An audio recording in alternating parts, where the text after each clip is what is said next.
I never thought I'd be sharing this story. It's messy. It's painful. And it's something I've been carrying alone for too long. But maybe by telling it, I can find some clarity, or at least some understanding. It all started with my son, Jamir. He's my world. My everything. I raised him on my own, and for so many years, it was just the two of us against the world. But things between us changed. I didn't see it coming. I didn't want to see it. And then, one night, everything spiraled out of control. It was after a drunken night. We'd been laughing, talking, just enjoying each other's company. But then, he came into my room. And I couldn't stop him. I couldn't stop myself. This isn't an easy story to tell. It's about love. Obsession. And the lines we never thought we'd cross. If you're still here, thank you for listening. I hope by sharing this, I can find some peace, and maybe help someone else who's struggling with their own secrets. Let me take you back to where it all began. Not that night, but years before. My name is Delaney Harris. I'm in my mid-40s, and for most of my life, I've been a mother. That's who I am. That's who I've had to be.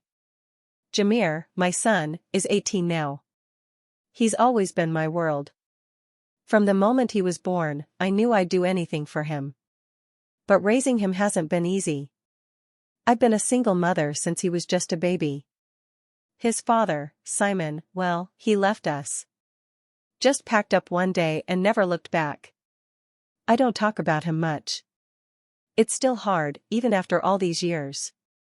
Those early years were tough. I worked 2 jobs, just to keep a roof over our heads. There were nights I'd come home exhausted, barely able to stand, but I'd still sit by Jamir's crib and watch him sleep. He was my reason to keep going. My little light in the dark. Jamir was such a sweet child. Quiet, sensitive, always clinging to me. He didn't have many friends growing up. He was shy, and kids can be cruel. So, it was always just the two of us. We'd spend hours together, reading, watching movies, talking about everything and nothing. He trusted me with his thoughts, his fears, his dreams. And I poured everything into him. Maybe too much. But as he got older, things started to change. He wasn't that little boy anymore. He was becoming a man. And I didn't know how to handle that. I didn't know how to let go. Jamir started high school, and that's when I noticed it. He was struggling. He'd come home quiet, withdrawn. He didn't want to talk to me like he used to. And then there were the looks. The way he'd stare at me sometimes, like he was seeing me for the first time. It made me uncomfortable, but I told myself it was just a phase. He was young, confused, trying to figure out who he was. But it wasn't just that. He started saying things a son shouldn't say to his mother. Compliments that felt too personal. Comments about how I looked, how I dressed. I'd laugh it off, change the subject, but inside, I was uneasy. And then there were the times he'd get jealous. If I talked to another man, even just a coworker or a neighbor, he'd sulk for hours. He'd ask me why I needed anyone else when I had him. I didn't know what to do. I didn't want to believe it was anything serious. He was my son. My baby. I told myself it would pass. But deep down, I knew something was wrong. I just didn't want to face it. And then, that night happened.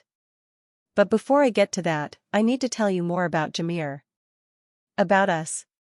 Because this isn't just his story. It's mine too. And to understand how we got here, you need to know who we were before everything changed. Simon Conrad. Just saying his name brings up so many emotions. He was my husband once. Jamir's father. But he hasn't been part of our lives for a long time. He left when Jamir was just a baby. No explanation, no goodbye. Just, gone. For years, I hated him. I blamed him for everything. For leaving me to raise Jamir alone. For making me feel like I wasn't enough. But as time went on, that anger turned into something else. Guilt. I started wondering if maybe I was the problem. If I'd driven him away. And then I started wondering if his absence was the reason Jamir turned out the way he did. Did I fail him? Did I not give him enough of what he needed because I was too busy trying to be both mother and father? I don't know. Maybe I'll never know. But I do know this: Simon's absence left a hole in Jamir's life. And no matter how much I tried to fill it, I couldn't. Not completely. Simon reached out a few months ago. Out of the blue. He said he wanted to reconnect with Jamir, to be part of his life again. I didn't know how to feel. Part of me wanted to tell him to stay away, that he didn't deserve a second chance. But another part of me hoped that maybe, just maybe, he could help Jamir in ways I couldn't. But that's a story for later. Right now, I need to tell you about the people who were there for me when Simon wasn't. The ones who tried to help, even when I didn't want to be helped. Angelica Matthews. She's been my best friend since college. She's the kind of person who always knows what to say, even when I don't want to hear it. She's seen me at my best and my worst, and she's never judged me. Not even when I probably deserved it. Angelica was the first one to notice something was off with Jamir. She'd come over for dinner, and she'd see the way he looked at me, the way he acted around me. She tried to talk to me about it, but I shut her down every time. I didn't want to hear it. I didn't want to believe it. But she kept trying. She always does. And then there's Maximus Vasquez. He's a coworker. Kind, funny, and interested in me. At first, I didn't know how to handle it. It had been so long since anyone looked at me that way. Since I let anyone look at me that way. Maximus was patient. He didn't push. He just waited. And for a while, I thought maybe he could be what I needed. A fresh start. A chance to be something more than just a mother. But then Jamir found out. He saw us talking at a work event, and he didn't take it well. He was cold, distant, almost angry. And I didn't know what to do. I didn't want to hurt him, but I didn't want to lose myself either. It was like I was being pulled in two different directions, and no matter what I did, someone was going to get hurt. But that's the thing about life, isn't it? You can't always control what happens. Sometimes, you just have to hold on and hope you make it through. And sometimes you don't. It started with a rare night out. Just me and Jamir. We hadn't done something like that in a long time. Life had gotten in the way, work, school, all the little things that keep you busy. But that night, we decided to just be together. No distractions. No responsibilities. Just us. We went to a little restaurant downtown. Nothing fancy, but it was nice. We laughed like we used to. Talked about everything and nothing. For a little while, it felt like old times. Like we were back to being just a mother and son, happy and carefree. Her tone shifted slightly, a hint of unease creeping in. But then, the drinks came. I don't usually drink much, but that night, I let myself relax. Jamir did too. Maybe too much. I could see the change in him as the night went on. He became bolder. More confident. The way he looked at me, the way he touched my arm when he laughed, it was different. It wasn't the way a son should look at his mother. I told myself it was nothing. Just the alcohol. Just him being young and impulsive. I brushed it off, laughed it off, even when he made jokes that felt inappropriate. I didn't want to believe it was anything more than that. I didn't want to believe my son could see me that way.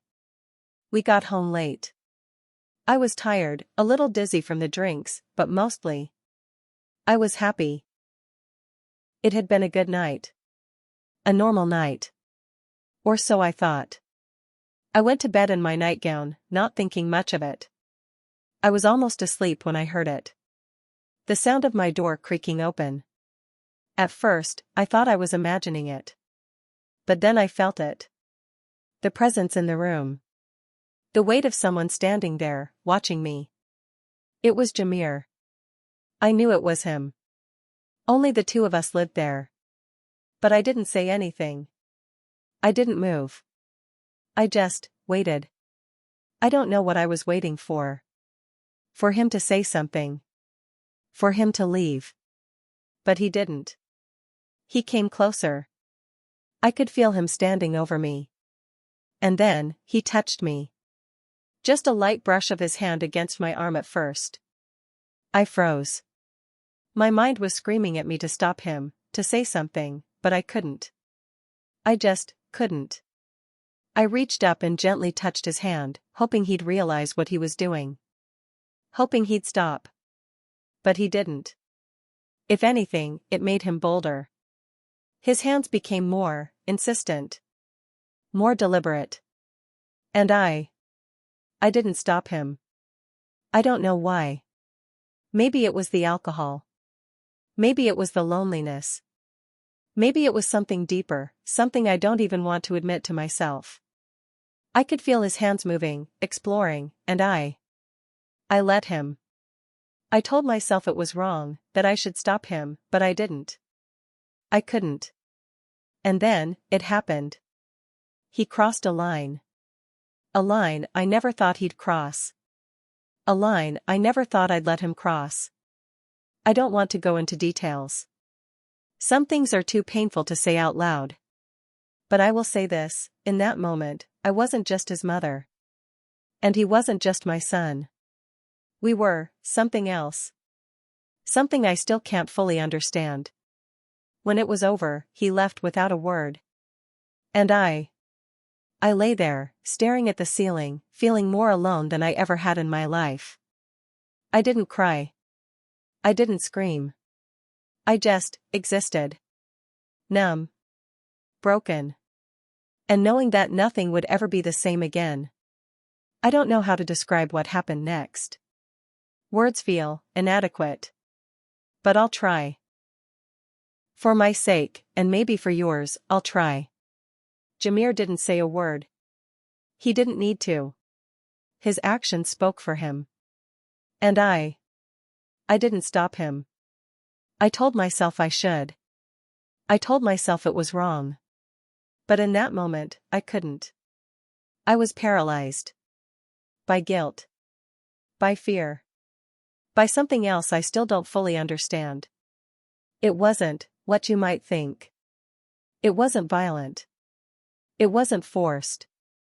But it wasn't right. It was confusing.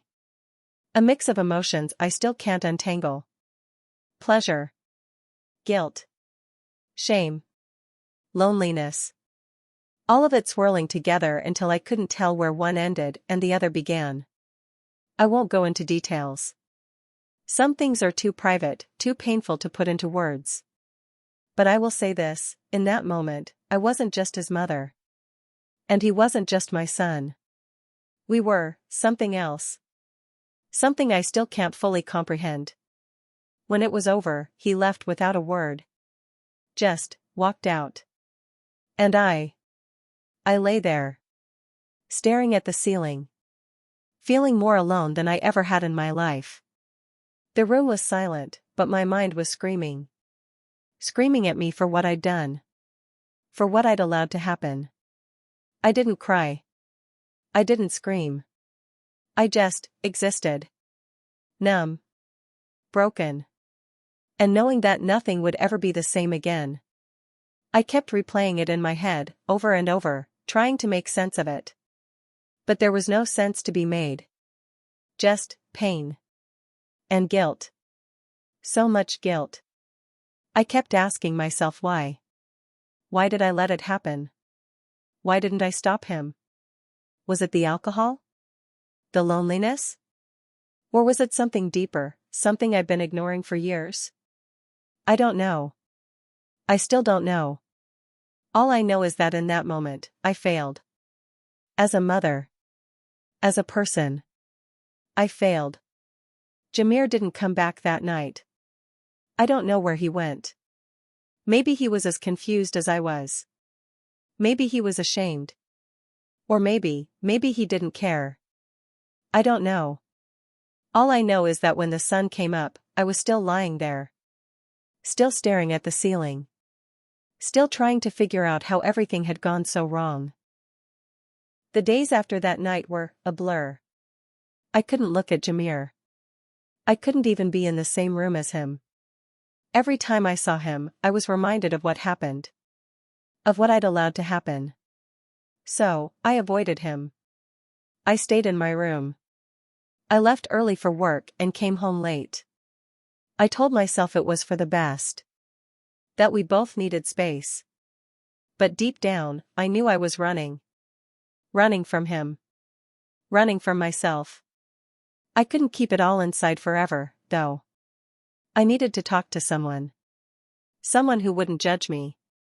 Someone who'd listen. So, I called Angelica. My best friend. The one person I thought might understand. I told her everything. Well, almost everything. I left out the details, but I told her enough. Enough for her to know how broken I was. How lost. She was horrified. I could hear it in her voice. But she didn't yell. She didn't judge. She just listened. And when I was done, she said the one thing I needed to hear, "Delaney, you need help. Both of you." But I didn't know how to get help. I didn't even know where to start. And Jamir, he wasn't making it any easier. He was changing. Becoming more possessive. More demanding. If I tried to pull away, he'd get angry. He'd accuse me of abandoning him. Of choosing someone else over him. It was like he wanted all of me, every part of me, and he wouldn't take no for an answer. He started skipping school. Staying out late. I'd hear him come home in the middle of the night, but I didn't say anything. I didn't know what to say. I was too scared to confront him. Too scared of what might happen if I did. So, I let it go. And he kept spiraling. Isolating himself. Pushing everyone away. Including me. And then Simon came back. Out of nowhere. After all these years, he reached out. Said he wanted to reconnect with Jamir. Be part of his life again. I didn't know how to feel. Part of me wanted to tell him to stay away. That he didn't deserve a second chance. But another part of me hoped that maybe, just maybe, he could help Jamir in ways I couldn't. I was torn. On one hand, I resented Simon for leaving us. For making me raise Jamir alone. But on the other hand, I couldn't help but wonder if his absence was part of the reason Jamir was the way he was. If having a father figure in his life might help him. Might help us. And then there was Maximus. Sweet, patient Maximus. He didn't know what had happened, of course. How could he? But he could tell something was wrong. He kept asking me if I was okay. If I needed to talk. And part of me wanted to. Part of me wanted to lean on him, to let him be the support I so desperately needed. But I couldn't. Not after what I'd done. I felt unworthy. Like I didn't deserve his kindness. His love. I was stuck. Trapped between the past and the present. Between the people who needed me and the person I needed to be. And I didn't know how to move forward. I didn't know if I even could. It all came to a head one night. I was in the kitchen, trying to distract myself with something, anything, when Jamir walked in. He looked different. Angry. Hurt. Like a storm waiting to explode. And then it happened. He started yelling. Accusing me of abandoning him. Of pushing him away. Of choosing everyone else over him. I tried to stay calm. I tried to explain. But the words wouldn't come. All I could do was stand there, frozen, as he poured out everything he'd been holding in. And then, he said it. The one thing I'd been dreading. You don't love me anymore, do you? You're just like Dad. You're going to leave me too. That's when I broke. I couldn't hold it in anymore. I started crying, begging him to understand. Telling him how sorry I was. How much I loved him. How I never meant to hurt him. But the more I talked, the more I realized how much I'd failed him. How much I'd failed us. Jamir didn't say anything. He just stood there, staring at me, his eyes filled with a mix of anger and pain. And then, he turned to leave. Just like that. Like he was done. Like he was giving up on me. On us. And I couldn't let him go. Not like that. So, I reached out. I grabbed his arm, begging him to stay. To talk to me. To forgive me. But he pulled away. He looked at me like I was a stranger. And then he said the words that shattered me, "I don't know who you are anymore." That's when Simon walked in. Out of nowhere. Like some kind of twisted miracle. He'd been trying to reach us for days, but I'd been ignoring his calls. I didn't want him there. I didn't want him to see us like that. But there he was, standing in the doorway, looking at us like he didn't recognize us either. For a moment, no one said anything. The tension in the room was suffocating. And then Simon spoke. His voice was calm, but there was an edge to it. A seriousness I hadn't heard in years. "What's going on here?" he asked. And just like that, the dam broke. Jamir started yelling again, accusing me of everything under the sun. And I just stood there, taking it. Because I deserved it. Every word. Every accusation. I deserved it all. But Simon, he didn't let it go on for long. He stepped in, his voice firm, and told Jamir to stop. To calm down. To think about what he was saying. And then, he did something I never expected. He offered to take Jamir in. To let him stay with him for a while. "You both need space," he said. "Time to figure things out. Time to heal." I didn't know what to say. Part of me wanted to refuse. To keep Jamir close, where I could protect him. But another part of me knew Simon was right. We needed space. We needed time. And maybe Jamir needed his father. Maybe this was the only way we could both heal. Jamir didn't say much. He just nodded, his eyes avoiding mine. And then he left. Just like that. With Simon. And I was alone. Again.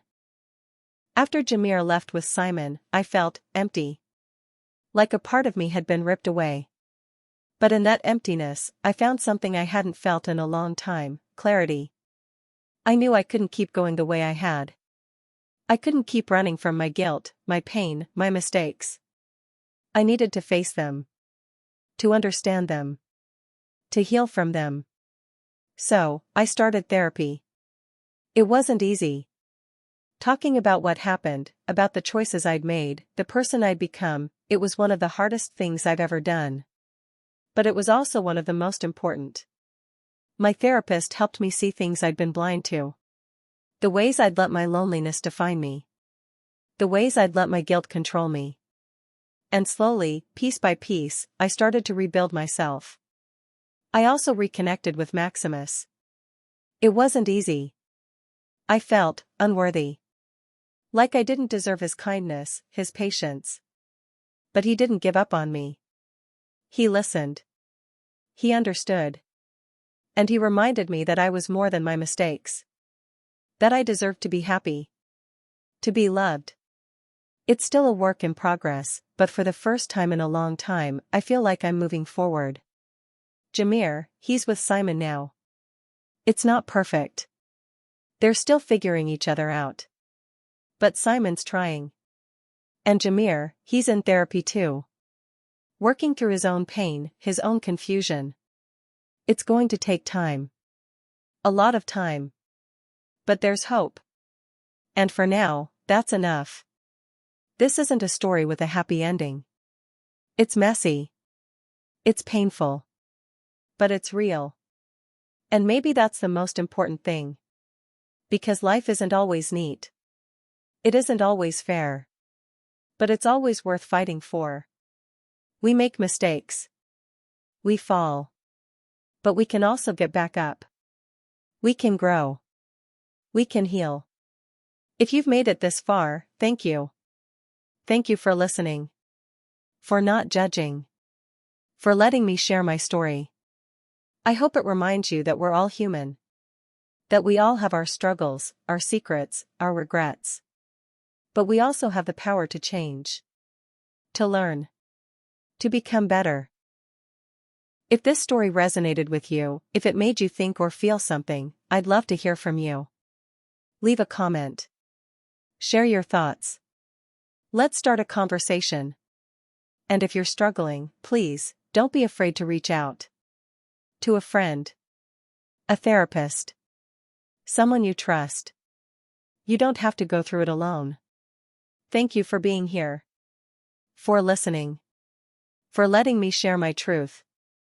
If you want to hear more stories like this, don't forget to subscribe. And take care of yourselves. Be kind to yourselves. Because healing, it starts with you.